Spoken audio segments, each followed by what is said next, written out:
সাংবাদিক তুহিন হত্যায় বিএনপিকে জড়িয়ে অপপ্রচারের অভিযোগে এনসিপি নেতা সার্জিস আলমের বিরুদ্ধে মামলা হয়েছে। দুপুরে গাজীপুরের অতিরিক্ত চিফ মেট্রোপলিটন ম্যাজিস্ট্রেট আদালতে 10 কোটি টাকার মানহানির মামলা করেন বাসন থানা বিএনপি সভাপতি তানভীর সিরাজ। এ সময় তিনি বলেন, অপরাধী চক্রের ভিডিও করায় সাংবাদিক তুহিন হত্যার ঘটনা না জেনেই বিএনপিকে জড়িয়ে অপপ্রচার চালান সার্জিস আলম। সার্জিস আলম একাই স্ট্যাটাস দিয়েছেন, আমরা সার্জিস আলমকে একজনকেই এই মোকদ্দমায় আসামি করেছি। জুলাই ঐক্য এখন একেবারে প্রকাশ্যে সংঘর্ষের দিকে এগিয়ে যাচ্ছে। জুলাই ঐক্যে ফাটল ধরেছিল অনেক আগেই এবং সেই ফাটলটা এখন তীব্র হয়ে সাংঘর্ষিক পরিস্থিতির দিকে যাচ্ছে, যেটা গত 1 বছর আগে শেখ হাসিনার সরকার বিরোধী আন্দোলনকে প্রশ্নের মুখে ফেলবে বলেও অনেকে মনে করছেন। যে আন্দোলনে দেশের বেশিরভাগ মানুষ সমর্থন দিয়েছিল, সেই মানুষগুলো ক্রমেই ভাবতে শুরু করেছে যে তাদের এই সমর্থন দেয়াটা অপাত্রে দান ছিল কিনা। এই সকল কথিত সমন্বয়কদেরকে আমি এমনিতেই টোকাই বলে সম্বোধন করি না। এই সার্জিস আলম বিগত 11 মাস বাংলাদেশে যত ধরনের গালবাজি করার সকল গালবাজি করেছে। আবার 5 আগস্টের আগের সময়ে আমার বঙ্গবন্ধু বলে বলে মুখে ফেনা তুলেছে। বিএনপির নেতাকর্মীরা সবাই আলহামদুলিল্লাহ বলছেন, আর সাথে আওয়ামী লীগের তারাও আলহামদুলিল্লাহ বলছে। কেন হঠাৎ করে সার্জিস আলমের বিরুদ্ধে যে মামলা হলো, সেই মামলায় সবাই গণহারে আলহামদুলিল্লাহ বলছেন? যে শেখ হাসিনার দেশে ফেরা নিয়ে মন গড়া কিছু কাহিনী শোনাতে বসেছি আপনাদের। আসসালামু আলাইকুম রহমতুল্লাহ। প্রদর্শক, নতুন এক ভিডিওতে আপনাদের সকলকে স্বাগতম। প্রদর্শক, আপনারা ভিডিও শুরুতে ভিডিওর বিশেষ কয়েকটা অংশ এবং থাম্বনেল দেখে বুঝে গেছেন যে আসলে কতটা গুরুত্বপূর্ণ নিউজ হতে চলেছে। প্রদর্শক, ভিডিওর বিষয়ে কোনো কথা বলবো না, সরাসরি ভিডিওতে চলে যাব। আরেকটি কথা, আপনারা ভিডিওগুলো না টেনে সম্পূর্ণ দেখবেন, তাহলে আপনারা সম্পূর্ণ বিষয় বিস্তারিত জানতে পারবেন। চলুন আর কথা না বলি, একটি লাইক দিয়ে আমরা সকল বিশ্লেষকের আলোচনাগুলো একে একে দেখে আসি। চলুন। বিএনপির নেতাকর্মীরা সবাই আলহামদুলিল্লাহ বলছেন, আর সাথে আওয়ামী লীগের তারাও আলহামদুলিল্লাহ বলছে। কেন হঠাৎ করে সার্জিস আলমের বিরুদ্ধে যে মামলা হলো, সেই মামলায় সবাই গণহারে আলহামদুলিল্লাহ বলছেন? আওয়ামী লীগ তো আলহামদুলিল্লাহ বলবে, কিন্তু বিএনপি কেন বলছেন? এটা একটা কারণ আছে।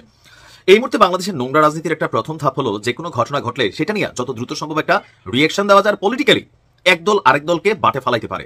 তেমনই একটা ঘটনা ঘটেছিল আমাদের গাজীপুরের সাংবাদিক তুহিন হত্যা মামলাকে কেন্দ্র করে। এই ঘটনার প্রথম দিকে আমরা গণমাধ্যমের শিরোনামে দেখলাম যে চাঁদাবাজির কারণে তিনি নিহত হয়েছেন, কিন্তু পরবর্তী সময় এখানে ঘটনার প্রকৃত কারণ চলে আসছিল ভিন্ন। বিএনপির নেতাকর্মীরা তখনই সার্জিস আলমকে কেন্দ্র করে বা টার্গেট করে ফেসবুকে তারা কিন্তু অনেক পোস্ট দিয়েছিল যে সার্জিস রাজনৈতিক উদ্দেশ্যজনিত কারণে বিএনপিকে পাবলিকের কাছে ছোট বানানোর জন্য এই ঘটনা নিয়ে তিনি একটা বিভ্রান্তিকর অথবা অপতথ্য দিয়েছিলেন ফেসবুকে। দর্শক, জাতীয় নাগরিক পার্টির সার্জিসের বিরুদ্ধে মামলা দায়ের করা হয়েছে, আর অলরেডি এটা আজকে আমরা যদি দেখি, চিফ মেট্রোপলিটন ম্যাজিস্ট্রেট আদালত গাজীপুরে তার বিরুদ্ধে এই মানহানির মামলা করা হয়েছে। অলরেডি আদালত আবার এই মানহানি মামলাকে তদন্ত করার জন্য নির্দেশও দিয়েছেন। সম্প্রতি গাজীপুরে সাংবাদিক তুহিন হত্যার ঘটনায় বিএনপিকে জড়িয়ে অপপ্রচার চালানোর অভিযোগে বাসন থানা বিএনপির সভাপতি তানভীর সিরাজ এই মামলা দায়ের করেন। মামলার আবেদনে মানহানির জন্য ক্ষতিপূরণ চাওয়া হয়েছে। বাদীর দাবি, অপরাধী চক্রের ভিডিও ধারণ করায় সাংবাদিক তুহিনকে নির্মমভাবে হত্যা করা হয়েছে, কিন্তু এনসিপি নেতা সার্জিস আলম না জেনেই ফেসবুকে এই ঘটনায় বিএনপিকে জড়িয়ে নানান অপপ্রচার চালিয়েছেন, যা দলটির ভাবমূর্তি নষ্ট করেছে। এরই মধ্যে জিএমপি কমিশনার মানে গাজীপুরের যিনি মেট্রোপলিটন পুলিশ অফিসার আছেন, তিনি এই হত্যাকাণ্ডের মূল রহস্য উদ্ঘাটন করেছেন, যেখানে রাজনৈতিক কোনো সংশ্লিষ্টতা পাওয়া যায়নি বলে আপনার বাদীর দাবি। তাই দলের নির্দেশনা অনুযায়ী আমি বাদী হয়ে মামলাটি রুজু করেছি। এখন এখানে ওনার এই শব্দগত একটা ইস্যু আছে, দলের নির্দেশনা অনুযায়ী, তার মানে বিএনপির নির্দেশনা অনুযায়ী তিনি কি মামলাটা করছেন? আমার যদি বুঝতে ভুল না হয়। এখন আমরা যে হেডিং দিচ্ছি, কিন্তু এই অংশটাকে কেন্দ্র করে দৈনিক সমকালের আমি কোরআন করে এটা স্ক্রিনশট দিয়ে দিলাম। তিনি বলছেন যে দলের নির্দেশনা অনুযায়ী। তো এখন দলের নির্দেশনা বলতে বিএনপির নির্দেশনা অনুযায়ী গাজীপুর কোর্ট ইন্সপেক্টর আহসানুল্লাহ চৌধুরী, অতিরিক্ত চিফ মেট্রোপলিটন ম্যাজিস্ট্রেট আদালত 2 এর বিচারক আলমগীর আল মামুনের বেঞ্চে মামলাটি শুনানি হয়েছে। শুনানি শেষে বিচারক মামলাটি আমলে নিয়ে সিআইডিকে তদন্তের নির্দেশ দেন, এবং এটা প্রমাণিত হবে, কেননা সার্জিস কিন্তু অরিজিনালি বিএনপিকে জড়িয়ে একটি স্টেটাস দিয়েছেন টেকনিক্যালি। এখন ওই মুহূর্তে আসল সত্যটা সামনে আসে নাই, যেহেতু সামনে নির্বাচন, বিএনপির বিরুদ্ধে নানান বক্তব্য আপনার এনসিপি কন্টিনিউ দিয়েই আসছে। তো সেই জায়গায় এটা যেহেতু একটা ভাইরাল ইস্যু ছিল, স্বাভাবিকভাবে চাঁদাবাজির ঘটনায় বিএনপিকে মেনশন করা বা টার্গেট করা সার্জিস কিন্তু বক্তব্য দিচ্ছে, তার ফেসবুক পোস্টে আছে। সেই জায়গা থেকে অতি তাড়াহুড়ার মধ্যে এই কাজটা করছে, কিন্তু পরবর্তী সময় সারা বাংলাদেশের মানুষ আমরা দেখছি যে হত্যাকাণ্ডটার মূল মোটিভটা অন্য কিছু ছিল। সার্জিস আলমের বিরুদ্ধে বিএনপির মামলা সরাসরি বিএনপির দলীয় মামলা নয়, কিন্তু বিএনপি নেতারা মামলা করেছেন এবং সেই ঘটনাটা ঘটেছে গাজীপুরে সম্প্রতি একজন সাংবাদিককে নৃশংসভাবে হত্যা করা হয়েছে, কুপিয়ে জবাই করে, এবং আরেকজন সাংবাদিককে ইট দিয়ে থেতলে তাকে প্রায় আইসিইউতে পাঠানো হয়েছে।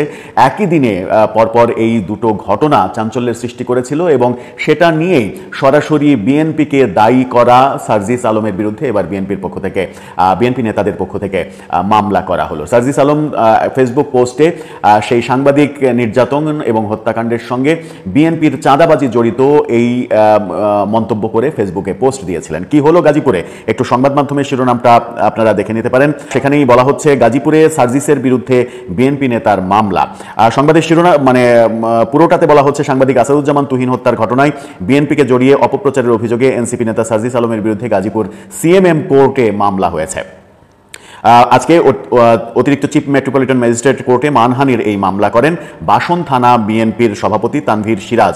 শুনানি শেষে মামলাটি সিআইডির কাছে তদন্তেও পাঠানো হয়েছে। মামলাটা আদালত গ্রহণ করেছেন। শুনানির পরে মামলা গ্রহণ করে সিআইডির কাছে তদন্তের জন্য পাঠানো, এটা একটা বড় স্টেপ। তার মানে এই মামলা যদি উইথড্র না হয়, এই মামলা যদি সঠিক গতিতে এগোয়, তাহলে সার্জিস আলম শাস্তির মুখোমুখি হওয়ার সম্ভাবনা রয়েছে। বাদী তানভীর সিরাজ বলেছেন, অপরাধী চক্রের ভিডিও করায় সাংবাদিক তুহিনকে হত্যার ঘটনায় সার্জিস আলম না জেনেই বিএনপিকে জড়িয়ে নানা অপপ্রচার চালিয়েছেন, যা দলের ভাবমূর্তি নষ্ট করেছে। তাই দলের নির্দেশনা অনুযায়ী মামলা করা হয়েছে। তিনি একেবারে স্পষ্ট বলেছেন যে এটা দলের নির্দেশনা অনুযায়ী মামলা করা হয়েছে। তার মানে কি বিএনপি হার্ড লাইনে চলে গেল? বিএনপি যদি হার্ড লাইনে যায়, এতদিন গত এক বছর এবং খুবই সাম্প্রতিক সময়ে বিএনপির রাজনীতি অনেকটা সহনশীল রাজনীতি, কখনো কখনো সরকারের উপরে নতজানু রাজনীতি, নানাভাবে অনেকে সমালোচনা করার চেষ্টা করেছেন, কিন্তু ওই নতজানু রাজনীতি কিংবা সহনশীল রাজনীতি কিন্তু এক ধরনের রেজাল্ট বের করে এনেছিল, যেটা ফেব্রুয়ারির প্রথমার্ধে নির্বাচনের ঘোষণা সরকার দিয়েছে। বিএনপির এটা একটা বড় অর্জন গত এক বছরে, সেইভাবেই বিশ্লেষকরা এই মুহূর্তে দেখছেন। কিন্তু এনসিপির সঙ্গে বিএনপির সম্পর্কটা মানে একেবারেই সাপে নেউলে হয়ে গেছে। বিএনপির বিভিন্ন নেতা সম্পর্কে এনসিপি নেতাদের ধৃষ্টতাপূর্ণ, অধ্যত্বপূর্ণ বিভিন্ন সময়ে মন্তব্য, এমনকি বিএনপির প্রতিষ্ঠাতা প্রেসিডেন্ট জিয়াউর রহমান সম্পর্কে বাজে মন্তব্য, ঢাকা বিশ্ববিদ্যালয়ে বিএনপি এবং বিএনপির নেতাদের সরাসরি বিএনপি চেয়ারপারসনকে কেন্দ্র করে নাম করে, বিএনপির ভারপ্রাপ্ত চেয়ারম্যান তারেক রহমানের নাম করে টিনের চালে কাউয়া এই ধরনের স্লোগান দেওয়ার ঘটনাও আমরা দেখেছি, যেখানে এনসিপি এবং বৈষম্য বিরোধী আন্দোলনের নেতাদের এক ধরনের ইন্ধন রয়েছে, তাদের কর্মীদের অংশগ্রহণ রয়েছে। এই অভিযোগগুলো আমরা শুনছিলাম। কক্সবাজারে বিএনপি নেতা সালাউদ্দিন আহমেদকে গডফাদার বলে কক্সবাজারে তারাও খেয়েছিল এনসিপি, তারা পরবর্তীতে সমাবেশও করতে পারেনি। এরকম ঘটনা ঘটতে আমরা দেখেছি যখন গোপালগঞ্জে আওয়ামী লীগের সঙ্গে একটা সাংঘর্ষিক পরিস্থিতির রূপ নিতে যাচ্ছিল, আইন শৃঙ্খলা বাহিনীর হস্তক্ষেপে সেখান থেকে উদ্ধার পায় এনসিপি নেতারা। সেই পরিস্থিতির পরে বিএনপি নেতাদের অনেককেই বলতে শুনেছি যে আওয়ামী লীগের বিরুদ্ধে যে ধরনের প্রোপাগান্ডা করা হচ্ছে, মানে গোপালগঞ্জে গিয়ে যে মুজিববাদ ধ্বংস, মুজিববাদের কবর রচনা করা, গোপালগঞ্জে আমরা আজকে প্রমাণ করলাম মুজিববাদের কবর রচনা করেছি আমরা, এই ধরনের অধ্যত্বপূর্ণ বক্তব্য, এই জাতীয় বক্তব্য যদি বিএনপি সম্পর্কে দেওয়া হয়, তাহলে এনসিপির কেউই সারা বাংলাদেশে কোনো প্রান্তেই জায়গা পাবে না। এরকম আলোচনা তারা করার চেষ্টা করেছেন, অনেকে সামাজিক যোগাযোগ মাধ্যমে লেখারও চেষ্টা করেছেন। এখন এই মামলার মাধ্যমে পরিস্থিতি কোন দিকে যায় সেটাই দেখার বিষয়। আমরা গতকালকেই যেটা দেখেছি, যেটা নিয়ে আজকে একটা ভিডিও আমরা সকালে করেছি, সেটা হচ্ছে যে বিএনপি নেতা বীর মুক্তিযোদ্ধা ফজলুর রহমানকে মবের হুমকি দিয়েছেন সার্জিস আলম। ফজলুর রহমান মুক্তিযুদ্ধের বিরুদ্ধে, মুক্তিযুদ্ধকে প্রশ্নবিদ্ধ করার জন্য এনসিপি নেতাদের বেশ কড়া এবং নগ্ন কিছু শব্দ ব্যবহার করে সমালোচনা করেছেন একটা টেলিভিশন টক শোতে। তার পরিপ্রেক্ষিতে সার্জিস আলম একেবারে সরাসরি মবের হুমকি দিয়েছেন। যদি বিএনপির ঊর্ধ্বতন নেতারা যদি এই ব্যাপারে মানে এদেরকে না থামায়, তাহলে পরিণতির জন্য মানে কাউকে দায়ী করতে পারবে না, এই ধরনের ল্যাঙ্গুয়েজ ব্যবহার করেছেন। তার মানে হচ্ছে সরাসরি তিনি মবের হুমকি দিয়েছেন। এই ঘটনা গতকালকে এরকম একটা হুমকির পরেই আজকে সার্জিসের বিরুদ্ধে গাজীপুরে মামলার ঘটনা দেখলাম। তাহলে কি রাজনীতি সত্যি অস্থির হতে চলেছে? রাজনীতির মাঠ উত্তপ্ত হবে, এবং এই উত্তপ্ত রাজনীতির মাঠে কে শেষ পর্যন্ত টিকবে আর কে শেষ পর্যন্ত টিকবে না। যে শেখ হাসিনার দেশে ফেরা নিয়ে মন গড়া কিছু কাহিনী শোনাতে বসেছি আপনাদের, না, বিষয়টা আদৌ সেরকম নয়। শেখ হাসিনার দেশে ফেরার কথা আমি বলছি না, এ কথা বলেছেন নেত্রী স্বয়ং, খুব বেশি দিন আগের কথা নয়, জুলাই মাসের 8 তারিখের কথা। কি বলেছিলেন তিনি এক ভার্চুয়াল ভাষণে, মনে পড়ছে? ঠিক আছে, সংবাদপত্র থেকে সরাসরি পড়ছি তিনি কি বলেছেন সেদিন। একবার আপনারা দেখে নিন সংবাদপত্রে কি বলা হচ্ছে। এখানে বলা হয়েছে, নিউজ ডেস্ক দৃষ্টিভঙ্গি, বাংলাদেশের প্রাক্তন প্রধানমন্ত্রী শেখ হাসিনা এক চাঞ্চল্যকর সিদ্ধান্ত ঘোষণা করলেন। সোমবার রাতে এক ভার্চুয়াল ভাষণে হাসিনা জানিয়েছেন তিনি শীঘ্রই দেশে ফিরবেন এবং নিজে থেকে আদালতের মুখোমুখি হবেন। তার স্পষ্ট কথা, দেশে ফিরে মামলার মোকাবিলা করব, দেখব কত ধানে কত চাল। এই ঘোষণা যথেষ্ট তাৎপর্যপূর্ণ, কারণ এতদিন পর্যন্ত হাসিনা ও তার দল আওয়ামী লীগ আন্তর্জাতিক অপরাধ ট্রাইব্যুনালে, মানে যেটা ইন্টারন্যাশনাল ক্রাইমস ট্রাইব্যুনাল, সেখানে চলমান মামলাগুলিকে অবৈধ বলে দাবি করে এসেছেন এবং এসব বিচার বয়কট করার ডাক দিয়েছিলেন। ঢাকার আন্তর্জাতিক, এরপরে একটু পরে লিখছেন, বলা হচ্ছে খবরে, সোমবারের ভাষণে শেখ হাসিনা আবারও এই বিচার প্রক্রিয়াকে প্রশ্নবিদ্ধ করেন, কিন্তু পাশাপাশি জানিয়ে দেন তিনি দেশে ফিরেই আদালতের মুখোমুখি হবেন এবং নিজের অবস্থান ব্যাখ্যা করবেন। উল্লেখযোগ্যভাবে আদালত অবমাননার এক মামলায় কন্টেম্পট অফ কোর্ট, সেখানে তিনি হাজির হননি বলে ইতিমধ্যেই তাকে 6 মাসের কারাদণ্ড দিয়েছে ট্রাইব্যুনাল। শুনলেন, এখানে তিনি স্পষ্টই বললেন দেশে ফিরবেন, আইসিটি বা ইন্টারন্যাশনাল ক্রাইম ট্রাইব্যুনালে তার বিচার চলাকালীন ফিরবেন, বিচারের মুখোমুখি হবেন। অর্থাৎ ইউনূস সরকার ক্ষমতায় থাকলেও শেখ হাসিনার বিচার, ক্ষমতায় থেকে ইউনূস শেখ হাসিনার বিচার চালাবেন আর তখন তিনি ফিরবেন। তার মানে ওই যেমন আমি লিখেছি, আগামীকাল যদি তিনি দেশে ফেরেন তাহলে কেউ অবাক হবেন না। আর দেশে ফিরলে তার নিরাপত্তা ইত্যাদি কি হতে পারে এবং তার কি প্রতিক্রিয়া হবে দেশে ও বিশ্বে, সেই নিয়ে ছোট্ট করে 2 কথা বলবো এখন। বুঝতেই পারছেন এই বিষয়, অর্থাৎ কি হতে পারে, এই সম্ভাব্যতা নিয়ে আলোচনা করতে গেলে আমাকে যেহেতু সম্ভাব্য, সুতরাং কল্পনার আশ্রয় নিতে হবে। কিন্তু কথা দিচ্ছি, সে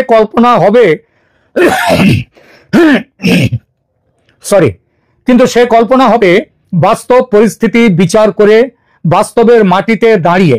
যদি আগামীকাল শেখ হাসিনা বাংলাদেশে প্রত্যাবর্তন করেন, তাহলে তার প্রত্যাবর্তনের রাজনৈতিক, সামাজিক এবং আন্তর্জাতিক প্রভাব বিষয়ে বেশ কিছু সম্ভাব্য দিক রয়েছে। দেশের রাজনীতিতে কি প্রতিক্রিয়া হতে পারে, এটা এ বিষয়ে ভালো ও খারাপ দুটি দিকে আছে। প্রথমে ভালো দিকটা বলি। শেখ হাসিনার নেতৃত্বে বাংলাদেশে 1 যুগেরও বেশি সময় ধরে উল্লেখযোগ্য অর্থনৈতিক প্রবৃদ্ধি হয়েছে এবং অবকাঠামোগত ইনফ্রাস্ট্রাকচারাল ডেভেলপমেন্ট, উন্নয়ন সাধিত হয়েছে। তার প্রত্যাবর্তনে আওয়ামী লীগের রাজনৈতিক স্থিতিশীলতা ফিরে আসতে পারে এবং দলের পুনর্গঠন হতে পারে। দলের যে বিপুল সংখ্যক কর্মী আজ হত উদ্যম হয়ে পড়েছেন, তাদের আশা ভরসা যেন অনেকটাই ভেঙে গেছে, তারা উদ্দীপ্ত হবে ভীষণভাবে হাসিনা ফিরে এলেন। সেই যে মরা গাঙে জোয়ার আসা বলে একটা কথা আছে না, সেটাই হবে। আর নেতিবাচক দিক, শেখ হাসিনার শাসনকালে দুর্নীতি, সরকারি নিয়োগে কোটা ব্যবস্থা ও মানবাধিকার লঙ্ঘনের গাদা গাদা অভিযোগ উঠেছে। এই অভিযোগের অনেকটাই যদিও রাজনৈতিক এবং ষড়যন্ত্র প্রসূত। তার প্রত্যাবর্তন কিছু মানুষের মধ্যে বিভ্রান্তি ও বিরোধিতা নতুন করে জাগিয়ে তুলতে পারে, বিশেষ করে যারা তাকে গণতান্ত্রিক প্রক্রিয়ার প্রতি অবিচার করেছেন বলে অভিযোগ করেন। কিন্তু এখানে একটা কথা বলতে হয়, 1 বছর আগে শেখ হাসিনার বিরুদ্ধে যতটা জনমনে বিরোধিতা ছিল তার অনেকটাই কমে গেছে। আজ বাংলাদেশের মানুষ আজ খোলাখুলি বলছে এর চেয়ে শেখ হাসিনার আমল অনেক ভালো ছিল। রাজপথে জনতা স্লোগান দিচ্ছে শেখ হাসিনা ফিরে এসো। এরপরেও যদি মানুষের পাশে এসে না দাঁড়ান তিনি, মানুষ কিন্তু মুষড়ে পড়বে এবং মানুষ যত মুষড়ে পড়বে আওয়ামী লীগের ফেরার পথ কিন্তু তত দুরূহ হবে, শক্ত হবে। আন্তর্জাতিক প্রতিক্রিয়ার দিকে একটু দেখি। প্রতিবেশী দেশ, বিশেষ করে ভারত, তার নিরাপত্তা ও অর্থনৈতিক স্বার্থের কথা ভেবে শেখ হাসিনার প্রত্যাবর্তনকে অবশ্যই ইতিবাচকভাবে গ্রহণ করবে, কারণ শেখ হাসিনার শাসনকালে বাংলাদেশ ভারত সম্পর্ক নতুন উচ্চতায় পৌঁছেছিল। বিশ্বের অন্যান্য দেশ এবং সংস্থা তারা হয়তো শান্তি, গণতন্ত্র, মানবাধিকার পরিস্থিতি নিয়ে তাদের পুরনো অবস্থান অনুযায়ী সমালোচনা করবে শেখ হাসিনার, কিন্তু তাদের প্রিয় পাত্র ইউনূসের আমলে যেভাবে গণতন্ত্র, মানবাধিকার লঙ্ঘিত হচ্ছে বাংলাদেশে, সেটা হাসিনার আমলের তুলনায় অনেক অনেক বেশি। জাতিসংঘের রিপোর্টেও পর্যন্ত ইউনূসের আমলের এই ব্যাপারে তার যে রেকর্ড, সেই মানে খারাপ যে রেকর্ড, সেই রেকর্ডের উল্লেখ কিন্তু এসেছে। এইবার দেখা যাক হাসিনা ফিরলে তার বিচার হবে, তিনি শাস্তি পেতে পারেন। এই শাস্তি বিচার কেমন এবং শাস্তি কেমন হতে পারে সেটা নিয়ে দু কথা বলি। শেখ হাসিনা বর্তমানে বাংলাদেশ আন্তর্জাতিক অপরাধ ট্রাইব্যুনালে আইসিটিতে বিচারাধীন রয়েছেন। সম্প্রতি আদালতকে অবজ্ঞা করার মামলায় তাকে 6 মাসের কারাদণ্ড দেওয়া হয়েছে। ট্রাইব্যুনালে তাকে মানবতা বিরোধী অপরাধ, বিশেষ করে 2024 সালের সরকার বিরোধী গণতান্ত্রিক প্রতিবাদের নির্মম দমনের জন্য দায়ী করা হয়েছে। এসব অভিযোগের অনেকটাই যে ভুয়ো সেসবগুলো আজ প্রমাণিত হচ্ছে। যেসব হত্যাকাণ্ড হয়েছে আন্দোলন চলাকালীন, তার বেশ কিছু যে হাসিনার বিরোধীরাই করেছে, তাদের ষড়যন্ত্রের কারণে যে হয়েছে, এসব তথ্য সামনে উঠে এসেছে। আর এখানেই প্রশ্ন ওঠে, বাংলাদেশে বিচার ব্যবস্থার নামে যে প্রহসন চলছে, সেখানে সত্যিকারের তথ্য প্রমাণ ভিত্তিক ন্যায় বিচার কি আদৌ আশা করা যায়? অবশ্যই যায় না, আশা করা যায় না। আর এখানেই সন্দেহ জাগে, তাহলে হাতে পেলে যদি বিচারের নামে চরম অবিচার করে বিচারহীনতার মাধ্যমে হাসিনাকে জুলফিকার আলী ভুট্টোর মতো ফাঁসি কাটে ঝুলিয়ে দেওয়ার চেষ্টা হয়, তাহলে কি হবে? দেখুন, ভুট্টোকে ফাঁসি দিয়েছিল সামরিক শাসক জিয়াউল হক। বাংলাদেশে সামরিক শাসন নেই। গত বছর যিনি আর্মি প্রধান ছিলেন, সেই ওয়াকারুজ্জামান আজও প্রধান। হাসিনার পতনের দায় তার উপর বর্তায় ঠিকই, কিন্তু হাসিনাকে হত্যা করার কোনো প্ল্যান যেমন সেদিন ছিল না ওয়াকারুজ্জামানের, তেমনি আজও নেই। মনে রাখতে হবে, হাসিনার উপর মানুষের ক্রোধ সেদিন যে উচ্চতায় ছিল, আজ তার থেকে অনেক নেমে এসেছে। এই পরিস্থিতিতে হাসিনার প্রাণ সংশয়ের আশঙ্কা নেই বললেই চলে। কিন্তু বিচারে যদি প্রাণদণ্ড দেওয়া হয়, এখানে কথা হচ্ছে ভুট্টো কিসের জন্য প্রাণদণ্ড পেয়েছিলেন?